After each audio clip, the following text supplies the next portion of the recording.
Parsha Ha'azinu. Contrast between the Song of Moses and Devarim and the words spoken by Yahuwah according to the prophet Yeshayahu, Isaiah. We're going to look at it a little more of an expanded point of view as well. The Torah portion begins, Ha'azinu, Hashamayim, Ve'adera, Vetishema Haaretz Imori Pi. Okay, so I feel kind of like a third grader learning to read because I don't read it every day. So, but it says, "Give ear, you heavens, and I will speak, and let the earth hear the words of my mouth." So Moses is singing a song in verse 32 or verse 1 of chapter 32 of Devarim, and that's where we are. Deuteronomy 32 verse 1. Okay? So Moses is singing this song. He proclaims this wonderful song, but in the song, if we read chapter 32, we're going to find that the majority of that deals with how Israel backslides. So when he says, "Give ear, O heavens," this is going to be a very important statement. Ha'azenu, Hashamayim. Okay? The word for give ear is ha'azinu, and it's also the name of the Torah portion. Now this word means to listen, but it also means to listen to our prayer. But one more thing that we need to consider that it also means is to broaden out the ear. In other words, Ha'azinu Hashamayim, he's crying out to the realm of Elohim saying, open up your ability to hear. Okay? Because there's going to be a lot of people crying out. And if we consider Revelation 7, verse 9, says, "After this," this is John speaking, "After this I looked and saw a great crowd, which no one was able to count, out of all the nations and the tribes and peoples and tongues, standing before the throne and before the Lamb, dressed in the white robes, and the palm branches in their hand, and crying out with a loud voice, saying, Deliverance belongs to our Elohim, who sits on the throne, and to the Lamb." Okay? So there's a large group of people crying out. And then at 14, "Master, you know." And he said to me, "These are those coming out of the great distress, having washed their robes and made them white in the blood of the Lamb. Because of this, they are before the throne of Elohim and serve him day and night in the dwelling place, he who sits on the throne and dwells among them. They shall hunger no more, thirst any more, neither shall the sun strike them or any heat. Because of the Lamb who is in the midst of the throne shall shepherd them and lead them to the fountains of the waters of life, and Elohim will wipe away every tear from their eyes." So we read that, it's a wonderful thing. Why are there 5 days between Yom Kippur and Sukkot? Anybody want to take a gander? What's the 5th letter of the alphabet? Hey. Okay. So we could say, okay, well, hey is a number that represents the favor of the Father. But the first time that we see the letter hey as a root of a word in the Torah is in the word cheneh, to behold, to pay attention. And then in the word bach-baram, when Elohim created the earth and the heavens, which is kind of a reversal because every other time in the Torah it's going to talk about the heavens and the earth. This is the only time that it says the earth and the heavens. Bach-baram, we have a little bitty hey in the middle of that word that represents the spirit of Elohim to bring forth manifestation. So what are we doing between Yom Kippur, where we've cleaned up our act. We figured out where we are, and now we're moving into the kingdom. We're fixing to move into our permanent residence. What do we want to be able to pay attention to? We want to draw closer to the Spirit. Okay? So, when it says, give ear, you heavens, ha'azenu hashamayim, Elohim, I want you to broaden your ear. I want you to listen to my prayer. I want you to listen to my supplication. Moses is asking the realm of Elohim to hear his supplication on behalf of the children of Israel. Why is that? Why is Moses praying on behalf of the children of Israel? We kind of discussed this on Yom Kippur. Is there a choice between everything that Yahuwah my Elohim says that I will do and saying, I can't hear this, you listen for me and tell me what it says? Moses is still dealing with the children of Israel. Now, we having made that decision, hopefully, that I will listen to my Elohim, I replace Moses in this and I put myself there. I will speak. So I'm saying, Father, broaden your ability to hear me. Expand your ability to hear me. Expand your ability to listen to my prayer. Expand your noticing that I am being obedient. Okay? Because to be obedient is another meaning of the word hazenu. Okay? So, now I'm speaking to my Elohim on behalf of myself. Because only the rabbi, the preacher, the televangelist, the best-selling author, only they can be responsible for your relationship with Elohim. Is that correct? We're going to have a talk. No one can have a relationship with Elohim for you. It's up to you to have that relationship. Okay? So, I'm speaking to Elohim. I'm asking for him to listen to me and to listen to me closely. Okay? Then we use, for the word speak, Moses uses the word va'adabara that comes from the root daber that means not only to speak, but to proclaim, declare, and to promise. So, I'm not really speaking to heaven. I'm asking the realm of Yahuwah Elohim to be a witness to what he is about to proclaim, declare, and promise to the children of Israel. But in this case, since we're moving farther ahead, I'm asking my Elohim to listen to what I am going to declare, proclaim, and promise on behalf of myself before my Elohim as I enter into the world to come. Okay? How can I promise to walk according to the words of Elohim? Because I've had Yom Kippur. Now I have the time to pay attention. Ha'azenu is what we read before Sukkot. Okay? So, what Elohim is going to be a witness to is what he's about to proclaim, declare, and promise. Okay? What I am going to declare, proclaim, and promise. What you are going to declare, proclaim, and promise. I am making my statement of faith to my Elohim. Now, after having gone through Yom Kippur, my final statement before I enter into the gate, I am going to follow your word. Because, listen to what it says. It says, hear the words of my mouth. Okay? So, give ear, O earth. Well, who's the earth? We are. We're the realm of Elohim. Okay? We are the realm of the atom, I'm sorry. Okay? Represents you and I. So, let the earth hear the words of my mouth. Shema. Let it perceive, discern, understand, obey, be content with, and apply the words.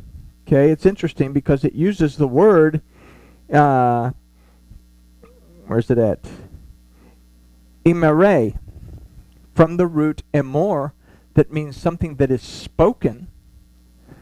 But it also means something spoken from the heart. So what am I perceiving, discerning, understanding? If I consider something spoken from the heart, then that is what is spoken from the very Torah of Elohim. But it says imore pi. Okay? Pi is the word used for mouth. But we can also consider this word to mean the presence of. All right? So in this, I'm asking my Elohim to be able to listen to me openly. Is there a difference in me asking my Elohim to listen to me openly than there was for me to ask my Elohim to listen to me openly when I was separated from him? Before the transgression, before Ish and Isha fell out of favor of the Father, they could speak to Elohim, who was with them during the spirit of the day. In the time of the Spirit, literally is what we would read that. Prior to sin, that overrated word, there was an open communication between the Adam and Elohim. When they were cast out, that open relationship faded. Now that Yom Kippur has come to a close, now that Yahusha has paid the price to bring us back into connection with the Father, I must now recognize that my relationship is again open. And I'm reminding him, Father, your realm is now open to what I have to say. I remind my Elohim, I have an open communication with you. And I am going to proclaim, declare, promise my willingness to walk with you in a covenant. And those promises are going to be based on your word and your presence in my life. Okay, so it's a lot more than what we just see. This, I've gotten way ahead of myself, so it's okay. Okay, we use the word Shema when he tells the earth to hear the words of my mouth. He is saying to the children of Israel, listen closely and perceive, discern, understand, and obey what I'm saying. The word used for words of my is imri, that comes from emor, that means a promise as well as a command. The book of Devarim as a whole is a Cliff Notes version of the books of Bereshit, Shemot, Vayikra, and Bamidbar. Okay? Don't quote me on this. But we had the tablets of stone placed within the ark, but we also read that Moses wrote them down and placed them outside the ark. Okay? We had the written word as well. Okay? Kings were commanded to write down the words of the Torah. Why would the kings be commanded to write down the words of the Torah? So that they would know what it says. If I write something down, it's a lot better than me simply reading it, because now I've written it down, I recall it, so that the kings would be able to be better administrators. Everyone in here, I think just about everyone in here, was able to compile a Torah a few years back. Okay? So, but we have to consider that one of those books, the book of Deuteronomy, although the Torah itself may have been lost to the people when they backslid, we come to a point when we read Kings and Chronicles, that King Jehoshaphat of Judah, after the split between the house of Judah and Israel, would use a version of probably Deuteronomy, is what a lot of theologians and scholars say, to teach and reacquaint the people of Judah with the Torah, and he'd even send teachers out to all the cities of the kingdom. Okay? We have finished in Yom Kippur. The gates have closed. I'm fixing to enter into Sukkot. What do I need to do between Yom Kippur and Sukkot? It's a time that I reacquaint myself with my relationship with my Elohim. Okay? I've gotten past all this. I've gotten past all the promises, and I've gotten past all the helical stuff and backsliding and whatever you want to call it. Now is the time to rejoice, because now I have Elohim's full attention. I'm saying, broaden your ability to hear me. Let's go back to where we were, to where you were present during the Spirit. Okay? The Spirit of the cool of the day. So we look at that in King Jimmy and we say, oh, well, that was just a certain part of the day that it was cool in Eden. And then the rest of the time it was either hot and muggy. Can you imagine that in Eden it would be hot and muggy? Okay. That came up to water the earth. When it says in the Ruach of the day, in the Ruach of the Yom, okay, we automatically translate Yom as meaning day. But Yom also means an unspecified period of time. In other words, Yahuwah was walking in the garden in the Spirit. He was present in the Spirit in the garden at all times, and the Adam had access to him at all times. So when I read Ha'azenu, I'm saying, Elohim, remember, recall, here I am. We've passed Yom Kippur. The gate is closed. I want to be able to hear you and be present with you and walk with you. And when I speak with you, I want to speak to you according to the promises, declarations, commandments that are found in your word, so that we can have a conversation that we are in agreement with. Everybody with me? Okay. So Jehoshaphat found the book of Deuteronomy, if we go by what the scholars say. And he taught the house of Judah. Okay? And but they still strayed from Elohim. So Yeshayahu, Isaiah chapter 1 verse 2, let's take a look at what that has to say. Here is what Isaiah says. Hear, O heavens, and give ear, O earth, for Yahuwah has spoken. Children have I reared and brought up, and they've rebelled against me. Something that we need to consider is, it says, hear, O heavens, and give ear, O earth. Okay, so it's reversed. It's Shema, perceive, discern, understand, heavens, but the earth now has the responsibility to broaden its ability to hear. This was prior to that last Yom Kippur that we talked about the other day. It is the earth's responsibility, you and I, our responsibility now, to be able to hazanu. We have to be able to broaden our ear, broaden our perception to be able to hear what Elohim is saying. We have to be willing to be obedient, but we have to be willing to offer up the right kind of communication to our Elohim.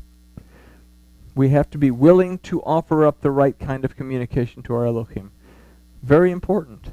Why do we get to be such sticklers about this word or that word? Because those who worship the Father must worship in spirit and in truth. Okay? So Isaiah says, hear, O heavens, and give ear, O earth, for Yahuwah has spoken. Children I have reared and brought up, and they have rebelled against me. Israel was Yahuwah's son. He brought them up. He raised them up. He walked with him. He protected them. But in the end, both houses rebelled against Elohim. One of them would come back after a very, very bad spanking, and the other one would simply leave home and stay gone until Yahushua made a way for them to come back. Okay? So in a reversal of what was spoken by Moses, Isaiah asked the realm of Yahuwah Elohim to hear, to Shema, to perceive, discern, and understand, and then the earth to give ear. Again, ha'azenu, to pray and to seek Elohim, to broaden their ability to hear Elohim. He says that Yahuwah has spoken, daber. He has declared and proclaimed that the children of Israel in both houses, Judah and Israel, have rebelled against me. Where Moses' poem was a prophetic warning, okay, if you read chapter 32, you're going to find that everything that Moses says is going to come to fruition as we read through the Kings, the Chronicles, and the Prophets. Okay? Everything that you find in chapter 32 of Devarim is going to happen in the Prophets, in the Kings, and in the Chronicles. All right? So, but here, Isaiah is now telling the children of Israel to recognize where they are and to make teshuvah while seeking Yahuwah to perceive, discern, and understand those that will. Okay? How do people enter into the gate as the shofar is sounding while the gate is closing? They are able to perceive, discern, and understand the voice of Yahuwah Elohim in the shofar. They're broadening their ears so that they can hear, perceive, discern, understand, so that they can move into the gates. Israel was the same thing. They had to be able to open their ears so that they could hear the word of Elohim. When Jehoshaphat sent the teachers throughout the kingdom to re-educate them, when Cyrus allowed the people of the children of Israel, Judah, to go back to Jerusalem, they went back, and Ezra, they pulled an old scroll out of mothballs, and Ezra read it. The people most likely didn't understand a word he was reading because he was reading it in Hebrew. They had been, well, over the time they had started speaking something called Aramaic. So they wept to hear it in the tongue that it was originally spoken in. But they brought them back. Nehemiah put the people back into order, reinstated the Shabbat when people would, vendors would come in and open up their wares and they would sell, and people were more interested in going out and buying stuff from the vendors during Shabbat than they were going to the temple to worship. So Nehemiah said no more buying and selling on Shabbat. In fact, he closed the gates and the vendors had to stay outside until Shabbat was over. Then they could come in. So what happens now between the closing of the gate at Yom Kippur and our journey towards Sukkot? We're looking at ourselves as we move into a deeper relationship with our Elohim. As we broaden our ear, we broaden our desire to be obedient, because the next step is entering into the millennium. Okay? What happens at the very beginning of the millennium, if you've read Ezekiel? From the closing of the gate for 6 months, there is a final Passover. We skip Yom Teruah because we don't need it. We skip Yom Kippur because we no longer need that. We have Shavuot, but we go all the way to Sukkot because Sukkot begins the millennium. And there are sacrifices that are made and a reestablishment, a rededication of the temple that Yahuwah Elohim provides. Okay? But we have to be prepared. We have to be able to hear our Elohim in order to understand what's about to happen. This is when the time comes, that final Sukkot. Okay?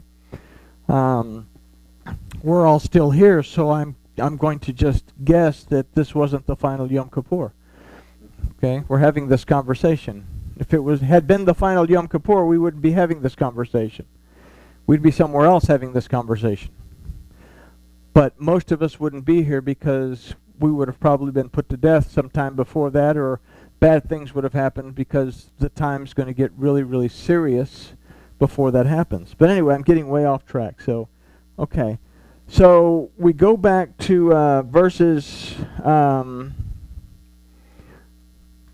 okay, well, let's back up a little bit. So we've just completed Yom Kippur, and we've taken a look inward. Based on what we just said, consider the millions, if not maybe billions, of people who didn't even recognize Yom Kippur, that didn't even recognize it was the Day of Atonement. You know, Hadassah, I use Hadassah as an example. She took off from school, and the director said, well, you need to make that time up. It's not a recognized holiday. I remember when my children were little, I kept them out of school for Yom Kippur. And the assistant principal told me, well, yeah, I'm not buying it. There's no holiday. And I told him, well, you know, we're Jewish. It's a Jewish holiday. So, well, we don't go by those. Until the Jewish Federation changed his mind. But anyway, it's a totally different thing. All right? So, I have to recognize where I am in my Elohim. And the only way to do that so far has been through the feasts and festivals. But now, I have to be able to perceive, discern, and understand. I have to be able to pay attention to my relationship with my Elohim between Yom Kippur and Sukkot. Okay? The beginning, the rededication of the temple, not only of Elohim, but my rededication of this temple as well. Now we can go to verses 3 through 6 of Devarim 32. For I will proclaim the name of Yahuwah. Ascribe you greatness to our Elohim. Moses, who wrote the Sefer Torah that was placed on the side of the ark so that the people could be governed according to the Torah of Yahuwah, says, I will proclaim the name of Yahuwah. He then tells the children of Israel, ascribe you greatness to our Elohim. So without really looking at that anymore, if he says, I will proclaim the name of Yahuwah, am I doing that in my life? And am I ascribing greatness to him? Do I recognize Elohim for the things that happen in my life? Okay? Something that we definitely need to do between Yom Kippur and Sukkot. Because are we aware of the Spirit of Yahuwah Elohim walking with us throughout time? Right? The word used for ascribe here is chavu, that means to give and to set into place. We are told to give our Elohim, who is Yahuwah, greatness, and to set this greatness in place. I need to place my Elohim back in the throne, or back on the throne. He is the one that governs the realm of Elohim, but he also governs the realm of the Adam because they are now reconnected. All right? We have the high priest, the Lamb, who sits in the midst of the throne, like we read in Revelation, that leads the people and teaches the people and shows the people. He does what he has to do as the Kohen Hagadol. It's the high priest. But ultimately, the Adam is responsible for their actions. We will be responsible for our actions in the world to come. The high priest shows us, teaches us. It's up to us to pay attention and understand. Okay. But anyway, all right. So, shortly after the death of Joshua, the children of Israel began seeking the deities of Canaan. When the house of Israel and the house of Judah split, King Jeroboam of the northern kingdom of Israel placed a golden calf in the two sanctuaries of the realm, Bethel and Dan. And just as Aaron had declared over 600 years earlier during the golden calf incident, Jeroboam announced, here is your deity. Remember what Aaron said when he threw the earrings in the fire and this calf came out? Here is your deity. Jeroboam says the exact same thing, Kings. The Levites were sent packing back to Judah, and new priests were appointed, not from the line of Aaron. Okay? We would see this happen again with Herod. Okay? So it's a helical thing. We've seen it happen again in our time. Okay? Where we've replaced the ones that should be teaching us. Cohens in the order of Melchizedek. We've replaced them with our rabbis on one side, or our preachers or televangelists on the other side. Do we have anyone teaching us the truth? And that's a serious thing to consider. How can I know what's true? Hopefully none of you will say, well, I can depend on you to say it. No, don't depend on me to tell you what's true. I can suggest it. Ultimately, you have got to become the Cohen in the order of Melchizedek in your life. You have to be the one that looks at the word. You have to be the one that's able to discern it, understand it, and apply it to your lives. Okay?